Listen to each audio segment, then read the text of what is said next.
سلام بیننده ارجمند، طاهری سفر هستم با سرخط اخباری برنامه امروز چهارشنبه 1 اوگوست که تا 3 ساعت دیگر شروع می شود.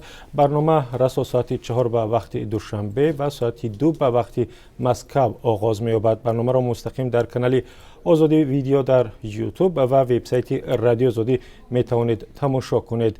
و امروز گزارش داریم درباره آن سیاحانی که به دیدن منظرها و مردم تاجیکستان رفتند ولی در یک حمله وحشتناک کشته شدند که مسئولیت آن را داعش بر عهده گرفت.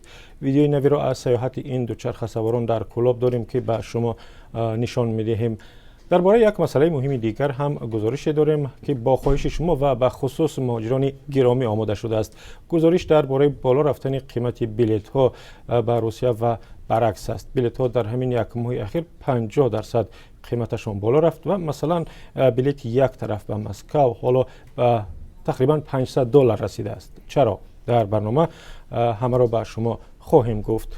و گزارش دیگری که اگر فرصت رسید و همکاران ما آماده کردند تقدیم می شود بعدی ماجرا درباره معالجه نبیره محیدین کبیری رئیس حزب ممنوع نهضت اسلامی در تاجیکستان است که مقامات گفتند که در نهایت به مادر حمزه 4 ساله و خود او شناسنامه دادند که به خارج بروند. مادر و فرزند کی و به کجا برای معالجه طفل بیمار می روند سعی می کنیم در برنامه خبری به شما بگوییم. اگر حتما گزارش به دست ما خواهد رسید و اگر نرسید البته روز دیگر تقدیم شما خواهیم کرد. و از مسائل اجتماعی و داغ درباره تشخیص بکارت گزارش داریم. تشخیصی که بعضی ها آن را تحقیر به شأن دختران می نامند. تشخیصی که سبب خودکشی چند دختر و ماتم زده شدن چندین خانواده در تاجیکستان شده است. مسئله مهمی دیگر که درباره آن گزارش داریم مسئله داغ فساد و رشوه‌خواری است که به گفته مقامات در همه جا ریشه پهن کرده است و خود شما هم بعضا در صحبت‌های تلفنی به ما میگویید که به اداره رفتید و از اونجا از شما پول طلب کردند، هرچند آن خدمات باید بی پول باشد.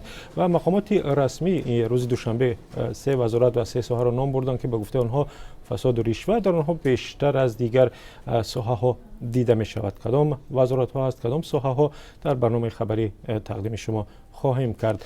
و آنگونه که دیدید برنامه جالب امروز برایتان آماده کردیم تا کمتر از 3 ساعت دیگر تقدیم می شود. ما را مستقیم در وبسایت azadi.org، در کانال آزادی ویدیو در یوتیوب، در صفحه رادیو آزادی در فیسبوک هم تماشا کنید. ساعت 4 به وقت دوشنبه به خدمت شما می‌آییم و اگر در روسیه هستید به صفحه ما بپیوندید. ساعت 2 به وقت مسکو برنامه در اون وقت آغاز می‌یابد.